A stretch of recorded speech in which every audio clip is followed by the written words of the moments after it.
Let me ask you something honestly. If crypto disappeared tomorrow, would your financial life fall apart? Or would things mostly keep working? Because that question alone tells you whether crypto is helping you, or quietly putting your finances at risk. Most people don't struggle with crypto because they picked the wrong coin. They struggle because they never figured out where crypto fits into a normal financial life, alongside things like savings, investing, retirement, and real-world responsibilities. And today, we're fixing that. Not hype. Not fear.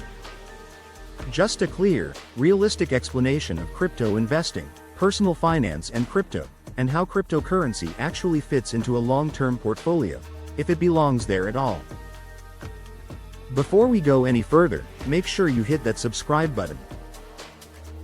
This channel is about money that supports your life, not stress that runs it.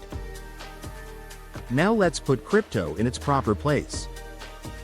What a normal financial life really means. If you've ever felt confused about how much crypto you should own, or whether it belongs next to stocks, bonds, and long-term investing, you're not behind, you're normal. A normal financial life isn't flashy. It's usually boring, and that's a good thing. It includes emergency savings, predictable cash flow, long-term investing, retirement planning, and protection against downside risk. In other words, it's built to work even when markets don't. That's the foundation. And here's the key principle most people miss. Crypto should sit on top of a working financial system, not underneath it. If your rent, food, stress level, or sleep depend on crypto prices, then crypto is already too big in your life. That's not anti-crypto. That's risk management. What crypto actually is, and what it isn't. Let's clear something up. Crypto is a digital asset built on blockchain technology with potential long-term upside. Crypto is not a savings account. It's not guaranteed income. And it's not a retirement plan by itself. This distinction matters because crypto behaves very differently than traditional investments. Stocks represent ownership in businesses that generate cash flow. Bonds represent income, predictability, and stability. Crypto represents optional future value, driven by adoption, network effects, regulation, innovation, and belief. That makes it powerful and dangerous, depending on how you use it. If you treat crypto like a lottery ticket, you'll act emotionally. If you treat it like a religion, you'll ignore risk. But if you treat it like a tool, it can actually fit. Where crypto fits in a real portfolio. Here's the simplest way to think about it. Crypto belongs in the growth and optionality portion of your portfolio. That means it complements stocks, it doesn't replace them. It adds diversification, but also volatility. And it should never be required for your financial plan to work. For most people, crypto functions best as a small percentage of net worth, held long-term, with realistic expectations. This is where asset allocation matters more than predictions. Markets don't reward certainty. They reward discipline. You don't need crypto to make you rich. You need it not to make you poor. How much crypto should a normal person own? There's no universal number, but there is a universal rule. You should be able to sleep at night even if crypto drops 50%. If that thought makes your stomach tighten, your allocation is too big. For many people, that lands somewhere between 1 and 5% for cautious investors, and 5 to 10% for those with higher risk tolerance. Above that, crypto stops being an alternative asset and starts becoming a core dependency. And dependency changes behavior. You check prices more. You react emotionally. You lose objectivity. Crypto is volatile by design. Your life shouldn't be. If this breakdown is helping you think more clearly about money, make sure you're subscribed.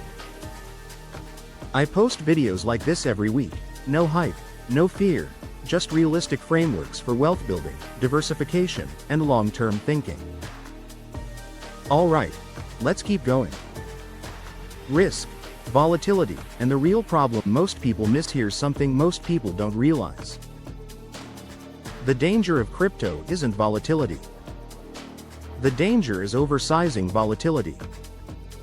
Crypto prices can swing 20 or 30% in days. That's normal.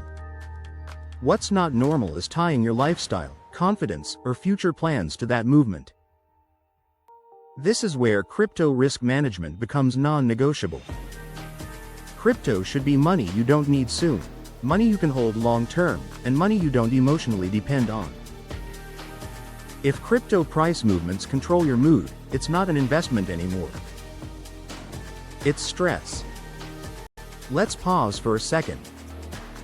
Imagine explaining your financial plan to someone you respect, a parent, a mentor, or even your future self.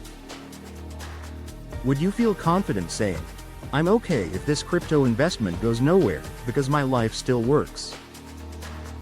Or would you realize, in that moment, that crypto is carrying more weight than it should? That pause right there, that realization, is often the difference between smart investing and silent anxiety. Alright. Let's keep going.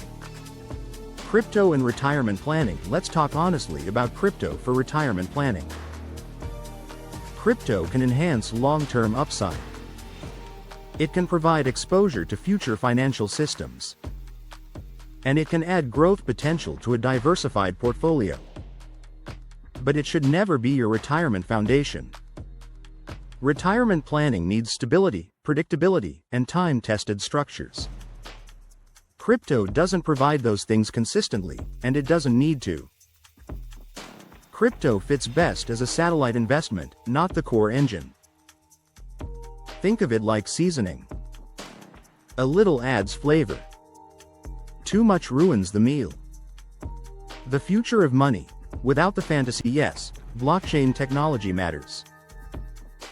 Yes, Bitcoin and Ethereum long-term are legitimate discussions. Yes, decentralized finance may reshape parts of the financial system. But here's the grounded truth. The future arrives slower than hype predicts, and faster than skeptics expect. The biggest mistake isn't believing in crypto. It's building your life around timelines you don't control. The healthiest position isn't all in or all out. It's informed, allocated, patient. The healthiest way to hold crypto. If crypto disappeared tomorrow, your life should still work. That's the test. Crypto should sit quietly in the background. It should grow slowly or fluctuate wildly without changing your decisions. And it should be held with realistic expectations. When crypto fits properly, you don't check prices constantly. You don't panic sell. And you don't tie your identity to it. That's how personal finance and crypto coexist peacefully. The bottom line, where crypto fits, and where it doesn't, here's the clean answer. Crypto fits inside a normal financial life, but it should never define it. It's a tool. An option. A long-term bet on innovation. It is not a replacement for savings, diversification, discipline, or patience. If crypto succeeds, it can help. If it fails, your life should still move forward. That's the balance. If you want more videos that explain money without hype, help you build wealth without stress, and make smarter long-term decisions, hit subscribe now. This channel is about money that works with your life, not against it. Thanks for watching, and I'll see you in the next one.